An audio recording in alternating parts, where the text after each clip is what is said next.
ब्रेकनंतर पुढे एक मोठी बातमी पाहूया। मुंबईतल्या कांदिवली आणि मुंबई लगतच्या मीरा रोडमध्ये अमराठी रिक्षा चालकांची मुजोरी पाहायला मिळाली आहे। कांदिवलीमध्ये लिंक रोड परिसरात काही अमराठी रिक्षा चालकांनी इथे सुरू असलेली रिक्षाची वाहतूक थांबवत रास्ता रोको आंदोलन केलं। राज्य सरकारने रिक्षा आणि टॅक्सी चालकांसाठी लागू केलेल्या मराठी भाषा सक्तीच्या विरोधात या रिक्षा चालकांनी हा पवित्रा घेतला। मराठी बोलणार नाही अशी मुजोरीची भाषा यावेळी काही रिक्षा चालकांनी इथे केल्याचं दिसलं। त्याचसोबत एका मराठी रिक्षा चालकाला अमराठी रिक्षा चालकांनी मारहाण देखील केलेली आहे। दरम्यान मीरा रोडमध्ये ही रिक्षा चालकांचा उद्दामपणा पाहायला मिळाला। मीरा रोडच्या पिनाकोला परिसरामध्ये रिक्षा चालकांनी प्रवाशांना रिक्षामधून उतरवल्याचा आरोप केला जातोय। दरम्यान प्रवाशांना त्रास देण्याचा प्रकार खपवून घेतला जाणार नसल्याचं आरटीओच्या अधिकाऱ्यांनी सांगितलंय। या प्रकरणात मनसेनं आक्रमक पवित्रा घेतलाय।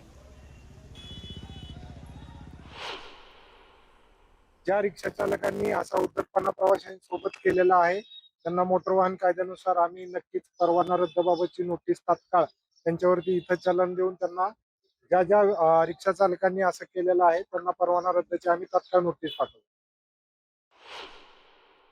त्याला हे मारहाण केली, त्याची रिक्षाची तोडफोड केली, त्याला मारलं, त्याच्या तोंडाला लागलं पण आहे। हे त्याच्यानंतर कळल्यानंतर आम्ही तिथे आमचे सहकारी सर्व महाराष्ट्र सैनिक तिथे पोहोचले त्या ठिकाणी। त्यानंतर मीही गेलो तिकडे। गेल्यानंतर जे काही शेअरिंग रिक्षावाले रिक्षा बंद करून ठेवले होते त्यांना मी विचारलं, तुम्हाला रिक्षा चालवायची आहे नसेल तर इथून रिक्षा काढा, हा पार्किंग प्लॉट नाही आहे। नाही सर, आम्हाला चालवायचे, आम्हाला वाटलं इथे मारपीट झाली म्हणून आम्ही बंद केले। तर सर्वांनी रिक्षा चालू केली। त्याच्यानंतर आम्ही त्याला शोधत होतो ज्या उत्तर भारतीयांनी मारहाण केलेली मराठी रिक्षा चालकाला तो भेटला। त्याला पोलिसांच्या, तो वयस्कर होता त्यामुळे आम्हाला खंत आहे की आम्ही त्याला मनसे स्टाईल दाखवू शकलो नाहीये, परंतु त्याला पोलिसांच्या ताब्यात दिले। पोलीस त्याच्यावरती एफआयआर घेत आहेत।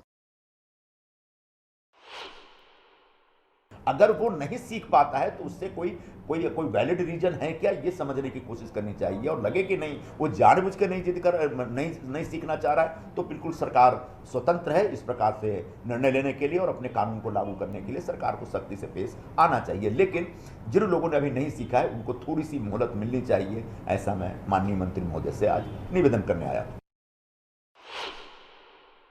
कुठल्याही प्रकारे कुणाचाही रोजगार हिरावून आम्ही घेणार नाही। प्रत्येकाला संधी देऊ, नैसर्गिक न्यायाप्रमाणे संधी देऊनच आम्ही कारवाई करू। परंतु कोणी जर बेकायदेशीररित्या मुजोरी करत असेल, मगरुरी करत असेल, आम्ही महाराष्ट्रात राहू, कामधंदा करू, पैसे कमवू आणि मराठीची अस्मिता आम्ही टिकवणार नाही, मराठी भाषेवर आम्ही प्रेम करणार नाही, तुमको जो करणे का करो, ही जर कोणाची मुजोरी असेल तर ती मुजोरी मोडून काढण्याचं काम परिवहन मंत्री म्हणून प्रताप सरनाईकला करावं लागेल।